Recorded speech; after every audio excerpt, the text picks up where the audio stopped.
সুবহানাহু ওয়া তাআলা আপনি একটা মানুষের দিকে তাকালে সর্বপ্রথম যেরকম মানুষের নাক মুখ আপনার চোখের সামনে ভাসে ওঠে, ঠিক আপনার পরকাল জীবনে জান্নাত। আলহামদুলিল্লাহ নাহমাদুহু ওয়া নাস্তাঈনুহু ওয়া নাস্তাগফিরুহু ওয়া নু'মিনু বিহি ওয়া নাতাওয়াক্কালু আলাইহি ওয়া নাউযু বিল্লাহি মিন শুরুরি আনফুসিনা ওয়া মিন সাইয়্যাতি আ'মালিনা মান ইয়াহদিহিল্লাহু ফালা মুদিল্লা লাহু ওয়া মান ইউদ্লিলহু ফালা হাদিয়া লাহু ওয়া নাশহাদু আন লা ইলাহা ইল্লাল্লাহু ওয়াহদাহু লা শারীকা লাহু ওয়া আশহাদু আন্না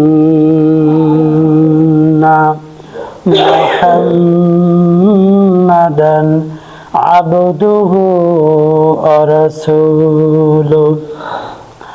وقال تعالى يا أيها الذين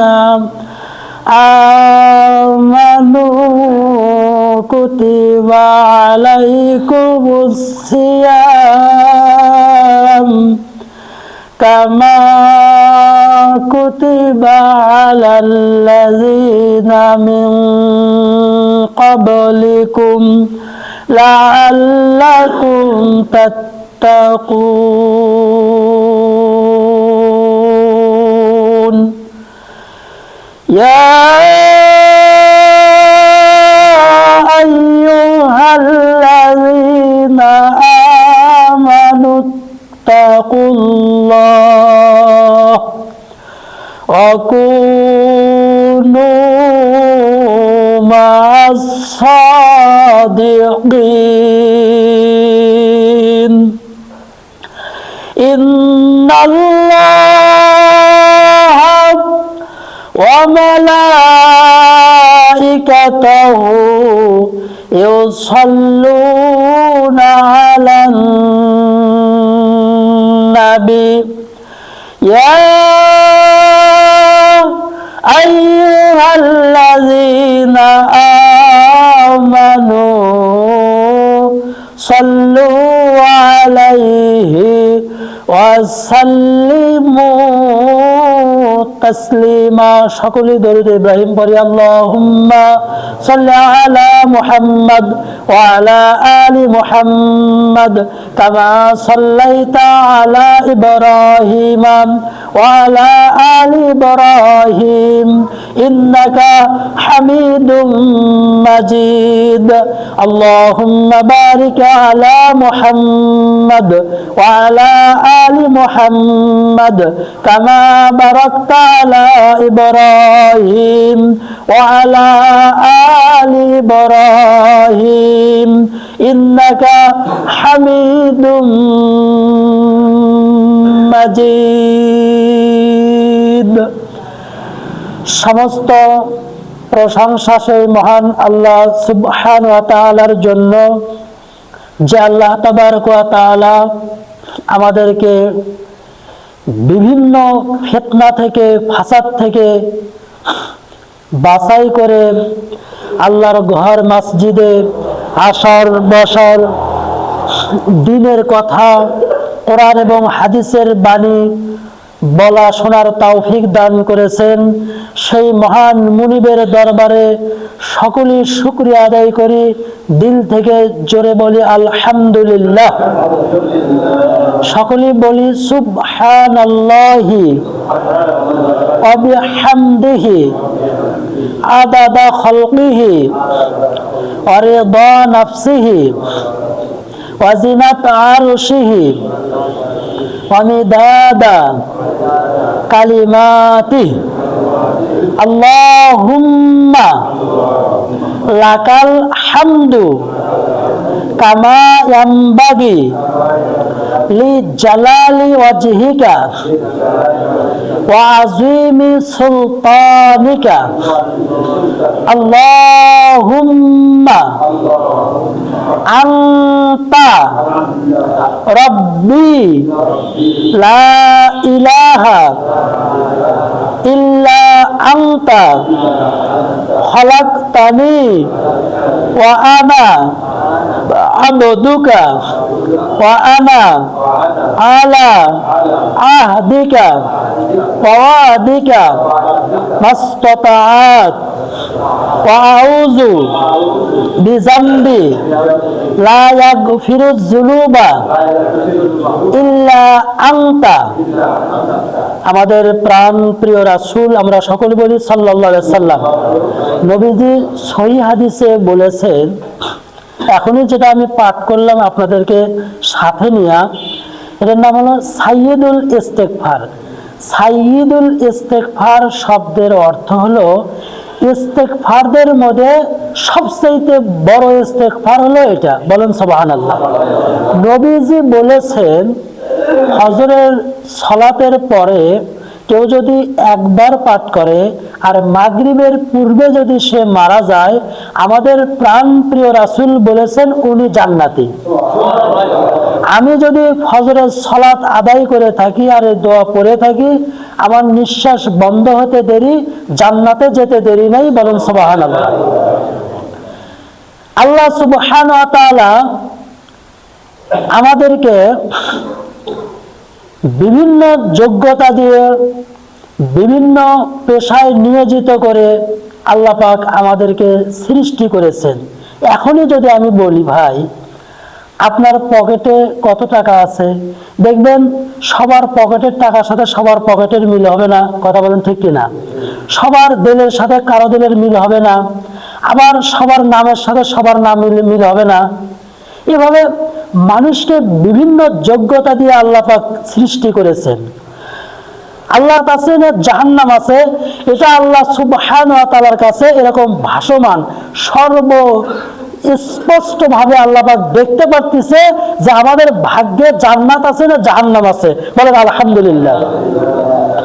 সাহাবায়ে কেরাম প্রশ্ন করলো, ইয়া রাসূলুল্লাহ, যদি জান্নাত আমাদের ভাগ্যে আল্লাহ পাক লিখে দিয়ে রাখে আর জাহান্নামও যদি লিখে দিয়ে রাখে, তাহলে আমরা ইবাদত করে আমাদের লাভ কি নির্ধারণ তো করা হয়েছে। আল্লাহ রাসূল বললেন, সাহাবীরা, যখন তোমার নেক কাজে দিলটা বসে যায়, নেক কাজ করতে আগ্রহ পয়দা হয়ে যায়, নেক কাজ করার জন্য মনটা ঝুঁকিয়ে যায়, ইমাম সাহেবের কথাগুলো মন দিয়ে শোনার ইচ্ছা আপনার মনের মধ্যে জেগে যায়, তখনই তুমি ভেবে নিও তোমার নামটা মনে হয় আল্লাহ পাক জান্নাতীদের খাতায় লিখে রেখেছে। বলেন সুবহানাল্লাহ। এই জন্য আমরা দেখি এই বাজারে হাজার হাজার মানুষ চলাফেরা করে। কিছু কথা আপনাকে আমি বলি, আপনি আমার কথাগুলো শোনেন। আমরা দেখি এই মসজিদে যখন আজান হয়, একজন দোকানদার 1000 টাকা বিক্রি করা ত্যাগ করে আল্লাহর ঘরে চলে আসে। বলেন আলহামদুলিল্লাহ। নবীজি বললেন, কেউ যদি ফজরের নামাজের সুন্নত নামাজ পড়ে তাহলে কি হতে পারে? সাহাবায়ে কেরাম বললেন, ইয়া রাসূলুল্লাহ, ইয়া হাবিবাল্লাহ, আপনি বলে দেন কি হতে পারে। নবীজি বললেন, ও সাহাবীরা শোনো, ফজরের 2 রাকাত সুন্নত নামাজ যে আদায় করলো, দুনিয়া এবং দুনিয়ার মধ্যে যাহা কিছু আছে, সোনা থাকতে পারে, রূপা থাকতে পারে, কোটি কোটি টাকা থাকতে পারে, সম্পদ থাকতে পারে, হীরামণি মুক্ত থাকতে পারে, নবীজি বললেন ওগুলোর চাইতে কোটি গুণ দাম বেশি ফজরের 2 রাকাত সুন্নত নামাজের। আল্লাহর নবী বললেন, সাহাবীরা শোনো, কেউ যদি ফজরের 2 রাকাত ফরজ নামাজ জামাতে আদায় করে, ও সাহাবীরা শোনো, আল্লাহ পাক তার আমলনামায় 27 গুণ সওয়াব দান করে দেয়। আল্লাহ পাক কোরআনের মধ্যে বলতেছে, বিগয়রি হিসাব, এখানে নাম যেরকম একরকম হয় না, পকেটের টাকা যেরকম একরকম হয় না, মানুষের দিলটা যেরকম একরকম হয় না দোস্ত, ওই রকমই এই ফজরের 2 রাকাত নামাজের সওয়াব আল্লাহর নবী বলছে 27 গুণ। আবার নবীজি বলছে কারো নামাজটা হবে 27,000 গুণ, কারো নামাজটা 27,000 কোটি গুণ, কারো নামাজের কত সওয়াব এটা একমাত্র আল্লাহ ছাড়া পৃথিবীর কেউ জানে না। সুবহানাল্লাহ। আল্লাহর নবীর সাহাবী ছিল 4 জন। তাদের একজনের নাম হলো আবু বকর, আর একজনের নাম ওমর। নামটি একরকম হলো না, ভিন্ন রকম। আরেকজনের হযরত ওসমান, আরেকজনের হযরত আলী রাদিয়াল্লাহু আনহু। 4 জনের নাম যেরকম ভিন্ন রকম, 4 জনের ঈমানটাও ছিল এরকম ভিন্ন রকম, 4 জনের আমলের স্তরও ছিল এরকম ভিন্ন রকম। ওই রকম আমলের স্তর আমাদের সবাইকে আল্লাহ পাক দান করুক, বলে আল্লাহুম্মা আমিন। এখন সম্মানিত উপস্থিতি, আমরা যেহেতু নবীজি বললেন ফজরের যদি ফরজ নামাজ কেউ আদায় করে সে আল্লাহর জিম্মায় চলে গেল, বলেন সুবহানাল্লাহ। যে ফজরের ফরজ নামাজ জামাতে আদায় করেছে সে আল্লাহর জিম্মায় চলে গেছে, অর্থাৎ তার আর ওই কোনো টেনশন তাকে আর ধরতে পারবে না, কোনো প্রকার হচ্ছে খারাপ জিনিস তাকে ধরতে পারবে না, তার কোনো ক্ষতি কেউ আর করতে পারবে না, কারণ সে আল্লাহর জিম্মায় চলে গেল।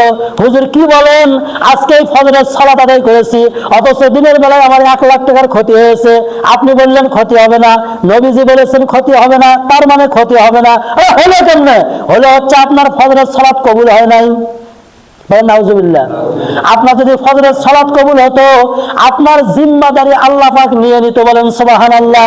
হুজুর বলেন কি, সবার আগে মসজিদে চলে যাচ্ছি, আবার ঠান্ডা পানি দিয়ে ওযু করেছি, আবার ফজরের 2 রাকাত সুন্নাত নামাজ পড়েছি, তাহিয়াতুল ওযুর নামাজ পড়েছি, তাহাজ্জুদ পড়েছি, আবার ইমামের পিছনে আমি এরকম নামাজটাও আদায় করেছি, তাহলে কবুল হলো না কেমনে? বলে তো কবুল হতে গেলে আপনার মন যে জায়গায় আছে, মানে আপনি দাঁড়াচ্ছেন যে জায়গা, মনও ওই জায়গা থাকতে হবে, বলেন সুবহানাল্লাহ। আপনি যদি আল্লাহু আকবার বলার পরে মনটা বাইরে ছোটাছুটি করে তাহলে তো আপনার নামাজ হবে না। বলে হুজুর যাই তো মন, তাহলে কি করব? যতবার আপনার মনটা যাবে ততবার আপনি নিয়ে আসবেন। হুজুর নিয়ে আসবো কেমনে? আপনি 3টা খেয়াল করবেন। 1 নাম্বার খেয়াল, আমি আসি কোন জায়গা, যায় নামাজে আসি কোন জায়গা। 2 নাম্বার খেয়াল হচ্ছে আমি আল্লাহ দেখি না, আল্লাহ আমাকে দেখে, সুবহানাল্লাহ। 3 নাম্বার খেয়াল হচ্ছে আমি যে সূরাগুলো পড়তেছি আলহামদুলিল্লাহি রাব্বিল আলামিন, এগুলা ইংরেজি না আরবি? এগুলো হচ্ছে আরবি। খেয়াল করতে হবে আল হামদু, এই হা বলার সময় শ শ শব্দ করলেন তাহলে আপনার শুদ্ধ হয়ে গেল। সুবহানা রাব্বিয়াল আলা, হা শ শ শব্দ করলেন শুদ্ধ হয়ে গেল। সুবহানা রাব্বিয়াল আযীম, হা শ শ শব্দ করলেন আপনার শুদ্ধ হয়ে গেল। আল্লাহ পাকের কাছে যদি প্রশ্ন করি, আল্লাহ আরবি অক্ষর দিয়েছে কয়টা? 29টা, তার মধ্যে 2টা দিছে হা। কয়টা দিছে হা? কেউ একটা দিলেই তো হতো, 2টা কেন দিল? একটা হা বলতে যা বান্দা যেন আমাকে স্মরণ করে শো শো শব্দ করে, আর একটা হা বলতে যেন কোনো প্রকার শব্দ না করে। যখনই আমি এই খেয়াল করব তখনই মাওলা আমার উপরে রাজি এবং খুশি হয়ে যায়, বলেন সুবহানাল্লাহ। খেয়াল করে দেখেন কাফ দিয়েছে 2টা, একটা হলো ওয়াফ, একটা হলো কাফ। খেয়াল করে দেখেন 7টা অক্ষর দিয়েছে, তার আকার দিয়ে পড়া হারাম, কিন্তু আমি তো জানি না। 7টা অক্ষরের নাম দিয়েছে ইস্তিলা, একটা অক্ষরের নাম হলো সোয়াদ। সোয়াদ জবর ছয় হয়, সা বলা যায় না। দর জবর দ হয়, দা বলা যায় না। গইন জবর গ হয়, গা বলা যায় না। আমরা কিন্তু বলি গায়রিল মাগদুবি আলাইহিম, বলি কি বলি না? আবার হচ্ছে র জবর রয় হয়, রা বলা যায় না। এইভাবে দর জবর দ, সদ জবর স, কফ জবর ক, খ জবর খ, এই অক্ষরগুলোতে আপনি আকার যদি না দেন তাহলে আকার দেব না কখন? খেয়াল করব যখন, বলেন না সুবহানাল্লাহ। খেয়াল করলে যে আল্লাহর আরশে আজিমে তার নামাজটা কবুল হয়ে গেল, বলেন সুবহানাল্লাহ। খেয়ালে হচ্ছে আউলিয়া, বেখেয়ালে হলো দেউলিয়া। বেখেয়ালে যদি কিয়ামত পর্যন্ত হায়াত পায় আর কিয়ামত পর্যন্ত যদি নামাজ পায় চুল পরিমাণ করে নেকি নাই। এই জন্য খেয়ালের সাথে আমি যখন রুকুতে গেছি তখনও খেয়াল। সুব বলেন তো, না না না না না, সুব থামেন, আমরা তো ডাইরেক্ট বলা অভ্যেস হয়ে গেছে। সুব সুব, কোনো শব্দ করবেন না। সুব না, রাব্বিয়াল আলা। আমরা ডাইরেক্ট বলি সুবহান রাব্বিয়াল আলা, সুবহান রাব্বিয়াল আলা, বরাবর ঠিক কিনা? এই জন্য খেয়ালের সাথে পড়বো, তাহলে আল্লাহ পাক আমাদেরকে নেকি দেবে। এখন এখানে একটা খারাপ কথা আছে, বলে খারাপ কথাটা কি? আল্লাহ পাকের হুকুম আদায় করলাম, আল্লাহর জিম্মায় চলে গেলাম, খারাপটা কি? বলে আমার বাড়িতে যে সন্তান আছে এ কিন্তু ফজরের সালাত আদায় করে নাই। কথা বলেন ঠিক কিনা? এখন নবীজি কি বলছেন, যদি কেউ ফজরের ফরজ নামাজ ত্যাগ করে, একটা ব্যক্তি যদি 10,000 বার জিনার গুনাহ করে, যতগুলো গুনাহ হতে পারে, একবার ফজরের একটা সেজদা ত্যাগ করলে তার চেয়ে বেশি গুনাহ হতে পারে। নাউজুবিল্লাহ বলেন। আমার বাড়িতে আমার সন্তান যদি কোনো একটা বেগানা খারাপ মহিলা নিয়ে আসে, গ্রামের মানুষ ভালো কয় না মন্দ কয়? গ্রামের মানুষ মন্দ বলা শুরু করে দেয়, আর আমার নাক মুখ চোখ সব বাড়ির দিকে চলে যায়। আমি সম্মানের সাথে কারোর সাথে কথা বলতে পারি না, কারণ ছেলে আমার খারাপ কাজ করেছে। এই তো সমাজের ভয়ে আমি ছেলেকে শাসন করা শুরু করে দিলাম। খবরদার, আর জীবনে তো এই রিপোর্ট না শুনি। কিন্তু আমার ঘরে থেকে সে যে 10,000 মহিলার সাথে গুনাহ করার কাজ করে বসে আছে, তার জন্য আমি একদিনও রাগ করলাম না। আমার বাড়ির ছেলে ভোগ করবে, আমার গাড়ির ছেলে ভোগ করবে, আমার মোবাইল ফোনটা একদিন ছেলে ভোগ করবে, আমার এই কোটি কোটি টাকার সম্পদ একদিন ছেলে ভোগ করবে। কিন্তু দোস্ত, ওই রকম প্রতিদিন 10,000 গুনার কাজ করে থাকবে, 10,000 জিনার গুনার কাজ করে থাকবে, আর প্রতিদিন আর সওয়াব এই গুনার ভাগ আমার আমলনামায় যেতে থাকবে। বলেন নাউজুবিল্লাহ। এই জন্য যারা আমরা অর্থ সম্পদশালী আছি, এখনই আপনাকে আমি বলতেছি, যতটুকু সম্ভব পারেন প্রতিদিন একটা খেয়াল করবেন যে আমি অন্তত প্রতিদিন ইবাদত করতেছি যত জোরে, ফজরের সালাত আদায় করতেছি যত মনোযোগ দিয়ে, জোহরের সালাত আদায় করতেছি যত মনোযোগ দিয়ে, আসরের সালাত আদায় করতেছি যত মনোযোগ দিয়ে, এরকমটা দানের হাতে আমি প্রসারিত করে দেব। কিভাবে করে দেব? মুহাম্মদ সাল্লাল্লাহু আলাইহি সাল্লাম বলেছেন, সফলতার চাবিকাঠি হলো 3টি। সফলতার চাবিকাঠি কয়টি? 1 নাম্বার হলো দিলের মধ্যে সব সময় থাকবে আল্লাহ। দিলের মধ্যে কে থাকবে সব সময়? হাঁটতেছি তাও আল্লাহ, বসে আছি তাও আল্লাহ, চলাফেরা করতেছি তাও আল্লাহ। বলে হুজুর, এই অস্ত প্রতিদিনই শুনি, লাভ কি? ওই যে বলতেছে খন্তি মার্কায় দিলে ভোট, কি সফলতা পাবে সব লোক। ওরা যে রকম এটা ভুয়ো কথা যদি বারবার বলতে পারে, আমি আসল কথা বারবার কেন বলতে পারবো না? বলেন সুবহানাল্লাহ। আল্লাহ সুবহানাহু ওয়া তাআলার নবীজি বললেন, 2 নাম্বার সফলতার পথ হচ্ছে সব সময়ের জন্য যে আমলগুলো আমি করতেছি এগুলো যেন লোক দেখানো না হয়। এগুলো কার জন্য হবে? আল্লাহর জন্য হবে। 3 নাম্বার হচ্ছে গোপনে হোক প্রকাশ্যে হোক বেশি বেশি করে দান করা। এই যে এখানে আমি খুতবা দিচ্ছি, আমি একটা কোরআনের একটা আয়াতের বই, হাদিসের একটা বই, অনেকগুলো কোরআনের আয়াত আছে, অনেকগুলো হাদিসের টুকরা আছে। কথা বলেন ঠিক কিনা? এটা আমি যদি আপনারা একটা সুন্দর একটা এখানে একটা সিস্টেম করে দিতেন, খুতবা দেওয়ার জন্য হাদিসের বই রাখার জন্য একটা ব্যবস্থা করে দিতেন, এটা যতদিন এখানে থাকবে ততদিন আপনার আমলনামায় সওয়াব যাইতে থাকবে। বলেন সুবহানাল্লাহ। এইভাবে এই মসজিদে ধরেন একটা আইপিএস নাই, আপনার কোটি কোটি টাকা আছে, আপনি একটা আইপিএস এর ব্যবস্থা করে দিলেন। আজকে সকালবেলার কথা বলি, একজন লোক বলতেছে, হুজুর 300 বছর থেকে আমাদের এই মেলা চলে আসতেছে। আমি বললাম, দোস্ত এই মেলার মধ্যে কোরআন খতম কতবার হয়? কয়েকবারও না। আমি বললাম, আজকে জুমার দিন অনেকগুলো মানুষ জুমার নামাজ পড়বে কি পড়বে না? কয় মেলা মানুষ দোকান ছেড়ে জুমার নামাজ পড়বে না। তাহলে মিলিয়ে রাখেন, যারা এই মেলার শুরু করেছিল এরা কবরের মধ্যে থেকে জুমার নামাজ কাজা করার গুনাহ কবরের মধ্যে পাইতে থাকবে। যারা বলেন নাউজুবিল্লাহ। এগুলো হিসাব কে করবে? কে এগুলো বুঝাবে? কাক কে বলবে? সবারই ছেলে মেয়ে এরকম হচ্ছে, একবারে সব কিছু ত্যাগ করে মেলার পিছনে দোকানের পিছনে বৌজি মানুষ যত, ছেলে মানুষ যত যায়, বৌজি মানুষ তার চেয়ে বেশি যায়। যারা বলেন নাউজুবিল্লাহ।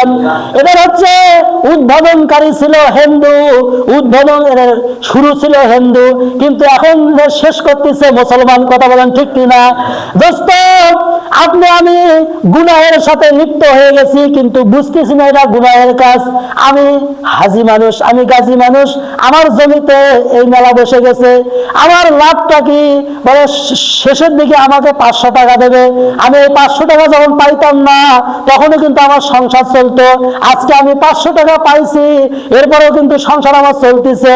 কিন্তু এটা যতদিন থাকবে, যতদিন আমার বিরোধিতা থাকবে, ততদিন আমার সওয়াব আমলনামায় আল্লাহ পাক দান করে দেবে। আর এটা করাতে যত উৎসাহ আমার থাকবে, এর আমলনামায় যতগুলো গুনাহ হবে সব আমাকে আল্লাহ পাক দিয়ে দেবে। কথা বলেন ঠিক কিনা? এই জন্য মন খারাপ না। আমরা একটা জিনিস ভাবে দেখি, হরিণা গ্রামে অনেক হাজি মানুষ আছে, অনেক নামাজি মানুষ আছে, একটা লোকও বললো না এবার আমরা মেলাটা শুক্রবারে করব না। এটা হচ্ছে আমরা করব অন্যবারে, কারণ শুক্রবার হলো গরিব মানুষের হজের দিন। কথা বলেন ঠিক কিনা? কে কাকে বলবে আর কে কার কথা শুনবে? সবাই হয়ে গেছে জাহান্নামী মুখে দৌড়াচ্ছে, ছুটতেছে, কে কাকে ধরবে? একজনকে ডাক দিয়ে বলবেন, তুমি যে এই যে আল্লাহর ঘরের সাথেই তোমার একটা দোকান, আর এখানে গান বাজতেছে, জানো আল্লাহর ঘরে ফেরেশতাকে কয় স্মরণ করলে হাদিস নিয়ে ওদিক যান, আর মেলা সময় হাদিস খাট ফেলায়। কথা বলেন ঠিক কিনা? এই জন্য আমরা যারা আল্লাহর হুকুম পালন করি, আমাদের দিলের মধ্যে 3টা জিনিস থাকবে। বলেন তো কয়টা জিনিস? মন খারাপ করেন না। 1 নম্বর জিনিস থাকবে কি? যেখানে অসৎ কাজ দেখব, 1 নম্বর হলো শক্তি থাকলে যা বাধা দেব। 2 নম্বর, এটা যদি আমার সামর্থ্য না হয়, 2 নম্বর তাহলে কি করব? আমি হচ্ছে কথা দিয়ে অন্তত ওটা বাধা দেওয়ার চেষ্টা করব। প্রথমটা কি? শক্তি। পরেরটা কি? কথা। 3 নম্বর হলো মনে মনে ঘৃণা করব। মনে মনে কি করব? ঘৃণা করব। আল্লাহ পাক আমাদেরকে কোরআন এবং হাদিস অনুযায়ী চলাফেরা করার তৌফিক দান করুক, বলে আল্লাহুম্মা আমিন। বলতেছিলাম মুহাম্মদ সাল্লাল্লাহু আলাইহি সাল্লাম বলেছেন, যে ফজর আদায় করলো সে আল্লাহর জিম্মায় চলে গেল, যে সুন্নত আদায় করলো সে দুনিয়া এবং দুনিয়ার মধ্যে যা কিছু আছে তার চেয়ে উত্তম জিনিস আল্লাহ পাক তাকে দান করে দেবে। বলেন সুবহানাল্লাহ। তাহলে আমার ভাগ্য আল্লাহ পাক নির্ধারণ করে রেখেছে, আমার জন্য জান্নাত নির্ধারণ করে রেখেছে, জাহান্নাম নির্ধারণ করে দিয়েছে। আল্লাহ পাক বলতেছে, যাকে আমি জান্নাত দেব তার দ্বারা আমি জান্নাতের কাজও করে নেব। বলেন সুবহানাল্লাহ। দেখেন সমাজের মধ্যে খেয়াল করে, এক সময় একটা লোক গুনাহের সাথে লিপ্ত ছিল, যখন সে তবলিগের সময় লাগাচ্ছে বা দিন ধর্মের একটু বুঝাচ্ছে, তখন সে আর মসজিদ ছাড়ে না। কথা বলেন ঠিক কিনা? কত মানুষ দেখেন সে হচ্ছে শেষ বয়সের দিকে যাওয়া, আর কোন জিনিস তাকে ভালো লাগে না, শুধু ভালো লাগে আল্লাহ। ভালো লাগে কি? আল্লাহ। অনেক মানুষ এখানেও আছে যাদের এখন একটাই কাজ হয়ে গেছে, সেটা হলো আল্লাহর হুকুম পালন করবে আর নবীর সুন্নাহ অনুযায়ী চলাফেরা করবে। আল্লাহুম্মা আমিন। আমরা আজকে কোরআনের যে আয়াতে কারিমা পাঠ করেছিলাম, 2 নম্বর পারা 6 নম্বর পৃষ্ঠা, সূরা আল বাকারা। আল্লাহ পাক বলেন, ইয়া আইয়ুহাল্লাযীনা আমানু, হে ঈমানদারগণ, কুতিবা আলাইকুমুস সিয়াম, তোমাদের উপরে রোজা ফরজ করা হয়েছে। কুতিবা আলাল্লাযীনা মিন ক্বাবলিকুম, তোমাদের উপরে যে ফরজ করা হয়েছে এটা তোমাদের উপরই না, তোমাদের পূর্বে যারা দুনিয়াতে এসেছিল তারাও এরকম রোজা পালন করত। বলেন সুবহানাল্লাহ। এই আয়াত আল্লাহ পাক আমাদের জন্য আমাদের নবীর উপরে নাজিল করিলেন। আল্লাহ পাক প্রথমে বললেন, হে ঈমানদারগণ, বলেন সুবহানাল্লাহ। দ্বিতীয় বাক্য বললেন, তোমাদের উপরে রোজা ফরজ করা হয়েছে। তৃতীয় বাক্য বললেন, তোমাদের পূর্বে যারা ছিল তাদের উপরে রোজা ফরজ ছিল। এরপরে কি বললেন আল্লাহ? তাহলে আমরা পালন করব। তারপরে অতীতে তারা পালন করেছে, এখন আমাদের লাভ কি? আল্লাহ পাক বললেন, লাআল্লাকুম তাত্তাকুন। আল্লাহু আকবার। তোমরা যদি এই রোজা পালন করতে পারো তাহলে আমি আল্লাহ তোমাদেরকে তাকওয়াবান বানাবো। বলেন সুবহানাল্লাহ। নবীজি বললেন, রোজা মানুষের সমস্ত গুনাহকে জ্বালিয়ে দেয়, আগুনের ধর্ম যেরকম জ্বালিয়ে দেওয়া, রমজানের ধর্ম হলো মানুষের সমস্ত গুনাহকে জ্বালিয়ে ভস্ম করে দেওয়া। সুবহানাল্লাহ। আর যে ব্যক্তিটা এই বাজারে ব্যবসা করে সে এখন থেকে ছোলা বুটের বস্তায় বস্তায় আনতেছে। রমজান মাসে ছোলা বুট কম বিক্রি হয় না বেশি বিক্রি হয়? আসলে ছোলা বুটের জন্য কি রমজান নেই, ইবাদতের জন্য রমজান। যে ব্যক্তি চিনি বিক্রি করে বস্তায় বস্তায় রিজার্ভ করে রাখতেছে, কারণ রমজানে চিনি কম বিক্রি হয় না বেশি বিক্রি হয়? চিনির জন্য কি রমজান না, ইবাদতের জন্য রমজান। যে ব্যক্তিটা খেজুর বিক্রি করে রমজানে বেশি বিক্রি হয় না কম বিক্রি হয়? রমজানে বিক্রি করবে, এই জন্য এখন থেকে মজুত করে রাখতেছে। ও দোস্ত, আমারও সামনে হচ্ছে রমজান, এখন থেকে রাত্রিবেলায় জাগার অভ্যেস করতে হবে, কারণ সামনে আমাদের তারাবির নামাজ আছে না নাই? এখন থেকে তাহাজ্জুদের নামাজ পড়ার অভ্যাস করতে হবে, বলেন না সুবহানাল্লাহ। যে ব্যক্তিটা নদীর ধার দিয়ে চলাফেরা করে, ও একটু হোঁচট খেতে দেরি আর পানির মধ্যে যেতে দেরি হবে না, কথা বলেন ঠিক কিনা? কিন্তু নদীর পার দিয়ে যে ঘোরাফেরা করতেছে উঁচু দিয়ে, সে যদি পড়ে যায় তাও কিনারায় আটকিতে পারবে। এখন থেকে যে ইবাদতের অভ্যাস করবে, রমজানের প্রতিটা রাত তার ইবাদতের মধ্যে কাটিয়ে যাবে, বলেন সুবহানাল্লাহ। আল্লাহ পাক আমাদেরকে পরিপূর্ণ রমজানের কদর করার তৌফিক দান করুক, বলে আল্লাহুম্মা আমিন। কুমিল্লা একটা মসজিদ আছে, সেখানে প্রায় 5 থেকে 7 হাজার মানুষ একসাথে ইতিকাফ করে। সুবহানাল্লাহ। ওখানে ওই মসজিদে ইতিকাফ করতে গেলে আবেদন করতে হয়।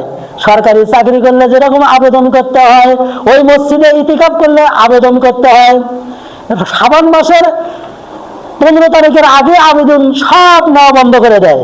তার মানে ওখানে ইতিকাফ করবে 7 হাজার মানুষ, ওখানে আবেদন করে অন্তত 20 হাজার মানুষ, বলেন না সুবহানাল্লাহ। এই যে 20 হাজার মানুষ আবেদন করলো ইতিকাফ করার জন্য না করার জন্য, তাদের তো সংসার নাই, না না নাই। তাদের যদি সংসার থাকতে ইতিকাফ করার জন্য আবেদন করতে পারে, আর এখানে আমরা বসবো নির্দ্বিধায়। আল্লাহ পাক করার তৌফিক দান করুক, বলে আল্লাহুম্মা আমিন। প্রতিদিন এখন থেকে যারা রমজানে ওই মক্কা শরীফে ইতিকাফ করবে, তারা এখন থেকেই প্রস্তুতি নিতেছে, কথা বলেন ঠিক কিনা? রমজান আমরা দেখছি হজের সময় যত ভিড় হয়, রমজানে তার চেয়ে আরো বেশি ভিড় হয়, সুবহানাল্লাহ। কারণ 1 রাকাত নামাজ যদি কেউ কাবা শরীফে পড়ে, ওখানে যদি 1 রাকাত নামাজ পড়ে কাবার প্রান্তরে, হাদিসের মধ্যে এসেছে 1 লক্ষ রাকাত অন্য জায়গাত নামাজ পড়লে যতগুলো সওয়াব, এখানে 1 রাকাত পড়লেই ততগুলো সওয়াব। আর ওটাকে হচ্ছে 70 গুণ বাড়িয়ে দেয় রমজান মাসে, বলেন সুবহানাল্লাহ। এই জন্য আমাদের যাদের টাকা আছে, কোটি কোটি টাকা রেখে যে কি লাভ? আমি কষ্ট করে টাকা জমা করলাম, এগুলোর হচ্ছে ভোগ করবে সন্তান, মজা ভোগ করবে কে? সন্তান। আর সাজা ভোগ করতে হবে আমাকে কবরে যা, কথা বলেন ঠিক কিনা? এই জন্য আল্লাহ পাক আমাদেরকে হাদিস এবং কোরআন অনুযায়ী চলাফেরা করার তৌফিক দান করুক, বলে আল্লাহুম্মা আমিন। রাব্বানা আতিনা ফিদ দুনিয়া হাসানাতাও ওয়া ফিল আখিরাতি হাসানাতাও ওয়া কিনা আযাবান নার।